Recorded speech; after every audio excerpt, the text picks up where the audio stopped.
Hello students, in this video we are going to discuss about the workforce composition of India. Workforce किसको बोलते हैं बच्चों? Workforce जितने workers हैं, जिस काम में भी लोग, जिस भी ऑक्यूपेशन में लोग काम कर रहे हैं ना, चाहे वो एग्रीकल्चर हो, चाहे वो इंडस्ट्री हो, फैक्ट्री हो, चाहे वो हॉस्पिटल हो, डॉक्टर हो, इंजीनियर हो, जो भी कोई काम कर रहा है और उससे पैसे अर्न कर रहा है, वो सभी जो है वर्कफोर्स में आते हैं बच्चों। वो उन सभी लोगों को हम वर्कफोर्स में काउंट करते हैं, ठीक है। तो वर्कफोर्स कॉम्पोजिशन ऑफ इंडिया, इसको हम ये भी बोल सकते हैं ऑक्यूपेशनल कॉम्पोजिशन ऑफ इंडिया, ठीक है। तो सबसे पहले देखते हैं कि किसी भी इकोनॉमी में, ठीक है, जो इकोनॉमिक एक्टिविटीज होती है या जो काम करने वाले लोग होते हैं, ठीक है, जो मनी अर्न करने के लिए काम करते हैं, उनको हम 3 ग्रुप में डिवाइड कर सकते हैं, ठीक है। प्राइमरी, सेकेंडरी एंड टर्शियरी, ये जो 3 मेजर ग्रुप होते हैं, हालांकि 1-2 और होते हैं, ठीक है, वो हम जो नेक्स्ट जो चैप्टर होगा, ठीक है, फंडामेंटल्स ऑफ ह्यूमन ज्योग्राफी का, उसमें हम बात करेंगे, ठीक है। प्राइमरी एक्टिविटीज़, सेकेंडरी एक्टिविटीज़, उसमें हम इसकी बात कर लेंगे, ठीक है। फिलहाल लेकिन ब्रॉडली उसको हम 3 कैटेगरीज में डिवाइड करते हैं, ठीक है। Primary, secondary and tertiary. Primary जो है वो एग्रीकल्चर में जो काम होता है, या उसके साथ साथ जो अलाइड एक्टिविटीज़ होती हैं, जैसे कि एनिमल हस्बेंड्री, ठीक है, माइनिंग, फिशरीज, वो सारे जो हैं प्राइमरी एक्टिविटीज़ में आती हैं। Secondary, it's all about industry, manufacturing, है ना, फैक्ट्रीज में जो लोग काम करते हैं, ठीक है, उन सबको हम ये बोलेंगे सेकेंडरी एक्टिविटीज़। और टर्शियरी, जो भी सर्विसेज होती हैं, जैसे कोई ड्राइवर है, ठीक है, कैब ड्राइवर है, या फिर कोई टीचर है, या हॉस्पिटल में डॉक्टर है, वकील है, ठीक है, बैंक में काम करता है, ये सारे क्या है, सर्विस, वो सर्विस देते हैं आपको, कोई नई प्रोडक्ट वहाँ पे नहीं बनती है। तो यहाँ पे जो काम करने वाले लोग हैं उनको हम बोलेंगे कि वो टर्शियरी सेक्टर में काम करते हैं, ठीक है।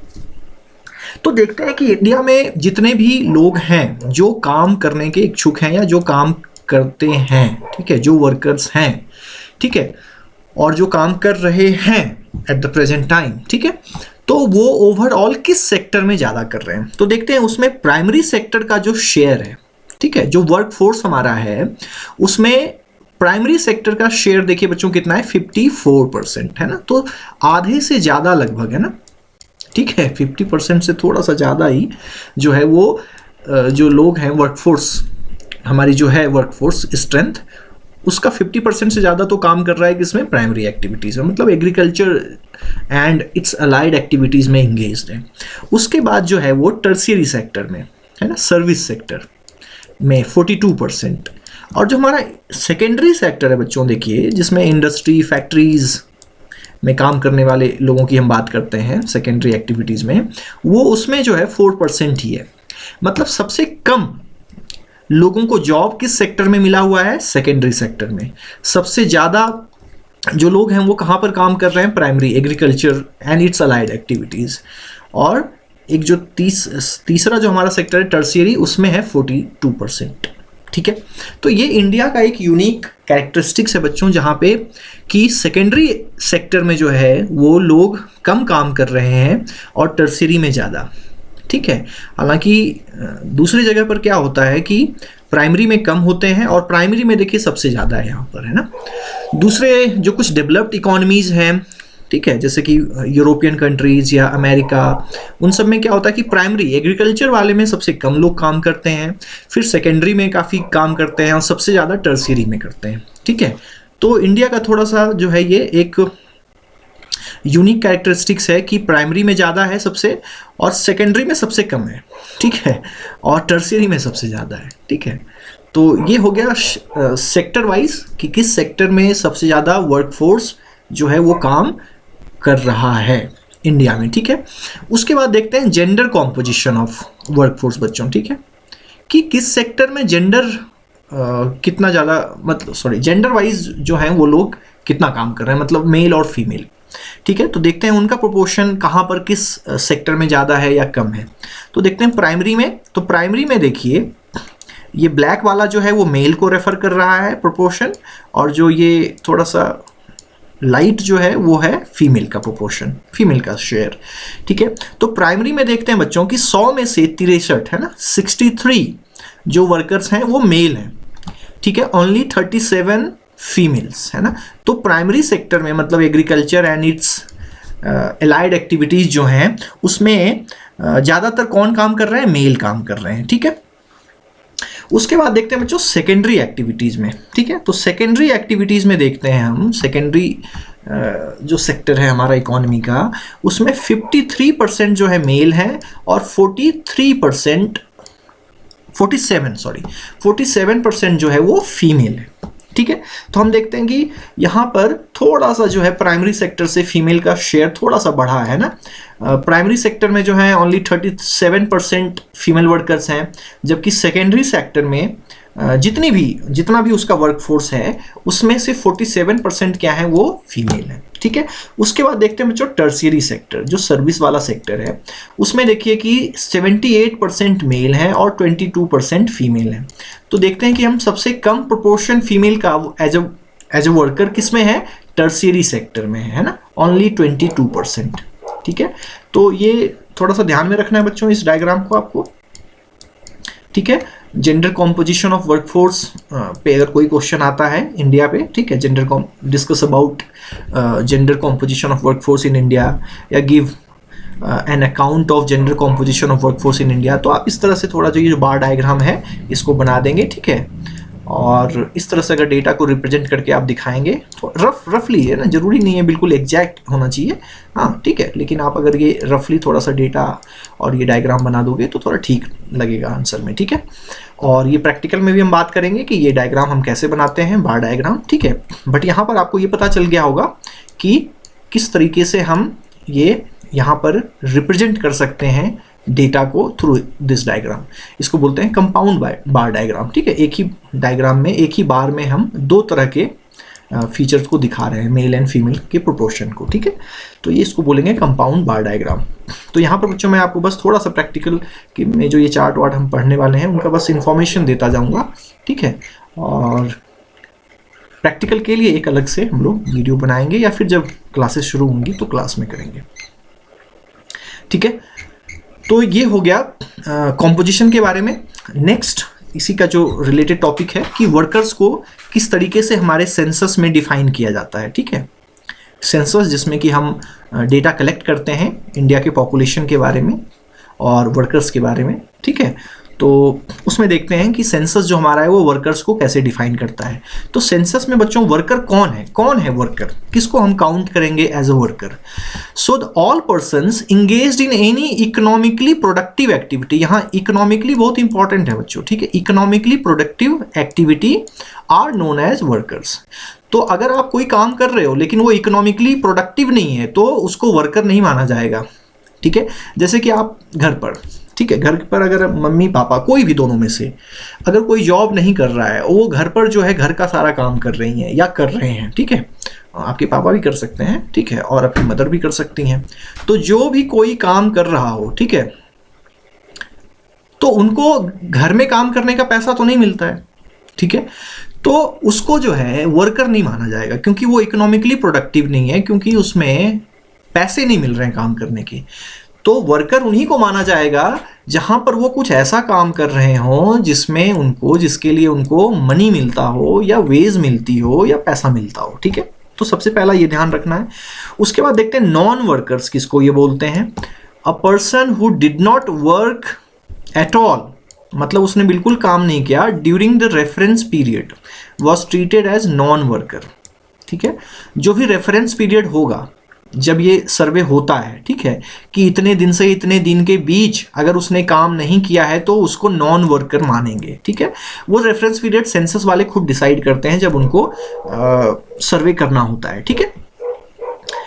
उसके बाद देखते हैं कि इंडिया में जो टोटल वर्कर्स हैं उनका क्या प्रोपोर्शन है। So the total proportion of workers, ठीक है, इंडिया में कितना है, 39.8%। मतलब इंडिया का अगर पॉपुलेशन 100 है, ठीक है, 100 है, तो उसमें से 39.8 अराउंड 40 पीपल जो हैं वो वर्कर हैं, मतलब वो काम कर रहे हैं किसी न किसी इकोनॉमिकली प्रोडक्टिव वर्क में, ठीक है। नॉन वर्कर्स कितने हैं, अराउंड 60%। ऑब्वियसली 100 में 40 को आप डिडक्ट कर दीजिए, ठीक है, सब्सट्रैक्ट कर दीजिए, तो वो हमारे क्या हो जाएंगे। तो 100 में अगर हम 40 को सब्सट्रैक्ट कर देंगे बच्चों तो वो हो जाएगा हमारा 60% नॉन वर्कर, ठीक है। तो टाइप्स ऑफ वर्कर, ये तो वर्कर्स हो गए कि जो भी प्रोडक्टिवली इकोनॉमिकली प्रोडक्टिव वर्क में लगे हुए हैं वो वर्कर्स हैं। लेकिन वर्कर्स के भी टाइप हैं। तो सेंसस जो है, सेंसस ऑफ इंडिया, उनको दो तरह के वर्कर्स में डिवाइड करता है। पहले को बोलता है मेन वर्कर और दूसरे को बोलता है वो मार्जिनल वर्कर। ठीक है, तो मेन वर्कर कौन है, क्या डेफिनेशन है उनका, ठीक है, किसको सेंसस जो है मेन वर्कर कंसीडर करता है। तो main worker is a person, ठीक है, जो एटलीस्ट 183 डेज वर्क करता हो और 6 मंथ्स इन अ ईयर, मतलब एक साल में, एक वर्ष में, ठीक है, अगर वो व्यक्ति कम से कम उसको 183 डेज वर्क करना अनिवार्य है। अगर वो 183 दिन जो है 183 डेज या 6 मंथ वो लगातार या नहीं भी कंटिन्यूसली, तो अगर उस टोटली जो है वो 183 डेज वर्क करता है तो उसको मेन वर्कर मानेंगे। वहीं पर on the other hand marginal worker जो है वो, उसको हम बोलेंगे जो वर्कर 183 डेज से कम, कुछ दिन कम काम करता हो, ठीक है, या 6 मंथ से कम काम करता हो किसी एक साल में, एक ईयर में, ठीक है, तो उसको बोलेंगे हम मार्जिनल वर्कर, सिंपल। ठीक है, बट अब यहाँ पे जो नेक्स्ट है वो है ऑक्यूपेशनल कैटेगरीज। ठीक है, कि वर्कर है तो वो तरह तरह के अलग अलग काम करता है, ठीक है, तो उसका ऑक्यूपेशन क्या क्या हो सकता है उसको भी डिफाइन करता है। और सेंसस ऑक्यूपेशनल कैटेगरीज को डिवाइड करता है 4 भागों में। पहला कल्टीवेटर, दूसरा एग्रीकल्चरल लेबरर्स, तीसरा हाउस होल्ड इंडस्ट्रियल वर्कर और चौथा अदर वर्कर्स। ठीक है, देखते हैं कि इनका मतलब क्या क्या है। तो कल्टीवेटर्स का मतलब क्या है बच्चों, तो ठीक है, देखते हैं। अ पर्सन, ये सेंसस का डिफिनीशन है, सेंसस इसको इस तरीके से डिफाइन करता है। अ पर्सन, ही और शी, कोई भी हो सकता है, मेल या female, who is engaged in the cultivation of land. ठीक है, जो कृषि करता है, बट किस तरह के लैंड पे, ओन्ड और हेल्ड फ्रॉम गवर्नमेंट, ठीक है, और हेल्ड फ्रॉम प्राइवेट पर्सन्स और institutions for payment in money, kind और शेयर। मतलब ऐसे लोग जो लैंड पर एग्रीकल्चर करते हैं, कृषि करते हैं, और वो लैंड जो है उनका अपना भी हो सकता है या गवर्नमेंट के द्वारा, गवर्नमेंट से लिया हो उन्होंने लीज पे, ठीक है, या किसी इंस्टीट्यूशन से, कोई प्राइवेट इंस्टीट्यूशंस हो, कोई जैसे कि आजकल जैसे कि सबके इंस्टीट्यूशंस के लैंड होते हैं, जैसे कि कोई अगर मंदिर है या कोई मस्जिद है, ठीक है, तो उनकी जो है कुछ कुछ प्रॉपर्टीज़ होती हैं वो खाली रहती हैं तो वो लीज पे दे देते हैं, ठीक है, या गुरुद्वारा हो, ठीक है, उनका अगर बहुत सारा लैंड है तो वो दे देते हैं लोगों को कल्टीवेशन करने के लिए, बदले में वो उनसे कुछ प्रोडक्ट ही ले लेते हैं या फिर कुछ रेंट लेते हैं, ठीक है। या किसी दूसरे गवर्नमेंट भी जो है कभी कभी वो लैंड अगर उनके पास ऐसे पड़ी हुई है तो वो दे देते हैं लीज पे, ठीक है, तो उस पर अगर वो कल्टीवेशन कर रहे हैं ऐसे लोग तो उनको हम क्या बोलेंगे, कल्टीवेटर्स। ठीक है, तो ये क्या क्या करते हैं, it involves ploughing, sowing and harvesting, मतलब खेत जोतना, ठीक है, जो फील्ड है उसको, उसकी प्लॉइंग करेंगे, ठीक है, उसके बाद उसमें सोइंग मतलब उसमें जो क्रॉप्स हैं वो हम बोएंगे, लगाएंगे, हार्वेस्टिंग मतलब फसल काटना, ठीक है, बाद में जब फसल पक जाती है तो उसको काटना, ठीक है। दूसरा है एग्रीकल्चरल लेबरर्स। तो लेबरर्स के पास क्या है बच्चों, यहाँ पे मतलब लैंड ओन हो सकती है, लैंड उनके पास होगी, ठीक है। यहाँ पर क्या है, agricultural labourers, a person who works on another persons land for ways in money और काइंड और शेयर, है ना, कि जो व्यक्ति दूसरे के लैंड पर, ठीक है, वेज के लिए काम करता हो, मजदूरी के लिए काम करता हो, ठीक है, उसको बोलेंगे agricultural labourers. An agricultural labourer has no right of lease और contract on land on which she he works. Simple सा मतलब है वो जिस लैंड पे काम कर रहा है उस लैंड पे उस वर्कर का कोई अधिकार नहीं है। कभी भी वो लैंड का जो मालिक है, जो ओनर है, वो कभी भी उसको अपने लैंड से भगा सकता है, ठीक है, कि भाई अब तुम्हें मुझे काम नहीं करवाना इस लैंड पे, ठीक है, तुम जाओ यहाँ से, ठीक है। तो ऐसा हो सकता है एग्रीकल्चरल लेबरर के कंटेक्स्ट में। और कल्टीवेटर्स के कंटेक्स्ट में हमने क्या देखा कि उसके पास लैंड ओनरशिप हो सकती है या दूसरे से, चाहे गवर्नमेंट हो या कोई इंस्टीट्यूशंस हो, ठीक है, उनसे लैंड वो रेंट पे ले सकता है, लीज पे ले सकता है और उस पर कल्टिवेशन करेगा। अब बात आती है तीसरा जो कैटेगरी है, हाउस होल्ड इंडस्ट्रियल वर्कर्स। ठीक है, तो देखिए हाउस होल्ड का मतलब बच्चों क्या होता है, मतलब घर पर, है ना। तो घर पर अगर किसी तरह का इंडस्ट्रियल वो काम कर रहे हैं तो उसको हम हाउस होल्ड वर्कर बोलते हैं। देखते हैं क्या क्या आएगा इसमें। So the household industry relates to the production, processing, servicing, repairing और मेकिंग ऑफ गुड्स। ठीक है, ऑब्वियसली इंडस्ट्री में तो यही करते हैं ना, मैन्युफैक्चरिंग में गुड्स बनाते हैं, प्रोसेसिंग करते हैं उसकी। तो persons working in this industry are known as household industrial workers. ठीक है, इसमें एग्जाम्पल्स देख लेते हैं क्या क्या, जैसे कि फ्लोर मिल्स, है ना, जहाँ पर आटा प्रिपेयर किया जाता है। ठीक है, डिहस्किंग ऑफ पैडी, है ना, पैडी जो धान होती है, धान के ऊपर तो कवर होती है ना, ठीक है, तो उसको हटाना और चावल तैयार करना, राइस। ठीक है, प्रोडक्शन ऑफ पिकल्स, है ना, अचार बनाना किसी भी चीज़ का, मैंगो का, ठीक है, लेमन का, मिक्स्ड जो पिकल्स होते हैं सब कुछ, और उसको उसकी पैकिंग करके, प्रोसेसिंग करके उसको बेचना, है ना, ये घर पे हो सकता है आराम से। ठीक है, ये एक हाउस होल्ड इंडस्ट्री ही है। ठीक है, हालांकि ये बड़ी इंडस्ट्री भी इसको करती हैं, बट हाउस होल्ड इंडस्ट्री के लेवल पे भी इसको किया जा सकता है। मैन्युफैक्चर ऑफ कंट्री लिकर, है ना, कंट्री मतलब देशी दारू। ठीक है, ये घर पे लोग बना लेते हैं गाँव में। ठीक है, आइसक्रीम बनाना, ठीक है, सोडा वाटर बनाना, बीड़ी, सिगार मेकिंग, है ना, बीड़ी जानते हैं आप, तो आपने देखा होगा बीड़ी। ठीक है, लोग स्मोकिंग करते हैं बीड़ी की। ठीक है, तो वो भी जो है एक हाउस होल्ड इंडस्ट्री है, घर पे बैठकर उसको बना सकते हैं। और paper and paper products, service and repairing of transport, है ना, जैसे कि पंक्चर बनाना, ठीक है, थोड़ा बहुत कुछ ख़राब हो गया हो साइकिल में, मोटरसाइकिल में, तो उसको ठीक करना। तो ये सारे जो वर्कर्स हैं, ये काम करने वाले, वो किस में आएंगे, हमारे हाउस होल्ड इंडस्ट्रियल वर्कर्स में आएंगे। अदर वर्कर्स जो है, अब सिंपल सा मतलब है बच्चों, जो इन तीन में नहीं आएंगे वो किस में आएंगे, अदर वर्कर्स में आएंगे।